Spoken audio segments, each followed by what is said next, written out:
Here's something that'll make you question everything about international football. Two players, same skill level, same age, same potential. One of them has to beat 53 other nations just to reach a World Cup.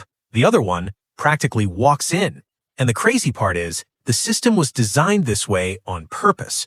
So let's break down exactly why some countries have it way easier than others, and why it actually makes more sense than you'd think. Stick around, because the last part will genuinely surprise you.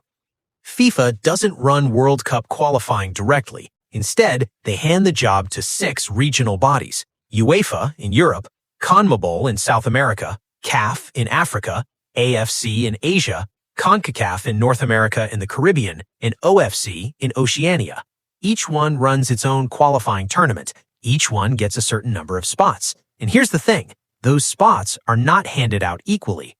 Europe gets 16 spots, South America gets 6, Africa gets 9, Asia gets 8.5, CONCACAF gets 6.5, and Oceania gets 1, sometimes not even that. So UEFA, which has 55 member nations, gets 16 spots. That's roughly 1 spot for every 3.4 countries. Meanwhile, CONMEBOL has 10 nations fighting for 6 spots. That's actually a pretty good ratio. But CAF? 54 African nations, 9 spots. 1 spot for every 6 countries. The math is brutal. FIFA allocates spots based on a combination of global football history, TV markets, and political influence. Europe has been the powerhouse of the sport since the beginning. Big leagues, big money, big viewership. So UEFA gets rewarded with more tickets.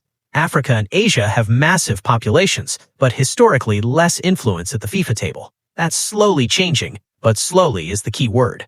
Within each confederation, qualifying isn't structured the same way either. In CONMEBOL, all 10 South American nations play each other home and away in one giant league table. It's brutal. Argentina, Brazil, Uruguay, Colombia, all in the same pot. You finish in the top 6, you're in. Finish 7th, you go to a playoff. Finish bottom 3, better luck in 4 years. No easy groups, no mercy. Every single game is a war. The Caribbean and Central American nations start in early rounds just to qualify for the main event. Then the top nations, USA, Mexico, and Canada, get to enter later, already seeded. Some tiny island nations play 3 or 4 rounds just for a chance to lose to Mexico. In theory, everyone has a shot. In practice, you know the type. The big 3 of CONCACAF have made the World Cup almost every cycle, while the rest are essentially fighting for scraps. Australia left OFC in 2006 specifically because the path to the World Cup was too uncertain. New Zealand can win every single qualifying game in their entire region and still have to beat an Asian nation in a playoff just for 1 spot. 1 for the entire Pacific Ocean region. That's tens of millions of people, dozens of nations, for a single ticket that isn't even guaranteed.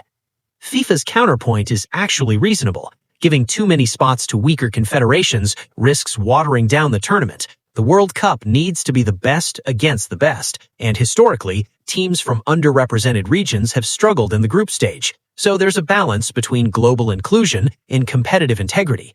FIFA is slowly shifting. Expanding the World Cup to 48 teams was a direct response to this pressure. More teams, more spots, more countries get in. Where you're born determines how hard your football journey is before a single ball is kicked. A midfielder from Senegal faces a gauntlet that a midfielder from Germany simply never has to worry about. The system rewards tradition, money, and political influence, not just talent. And the World Cup expansion is an acknowledgement that the old system was always a little unfair. If FIFA gave every confederation spots based purely on population, what would the World Cup actually look like? Would it be better football or just more of it? Drop your answer in the comments. And if this kind of breakdown is your thing, subscribe, because we do this every week.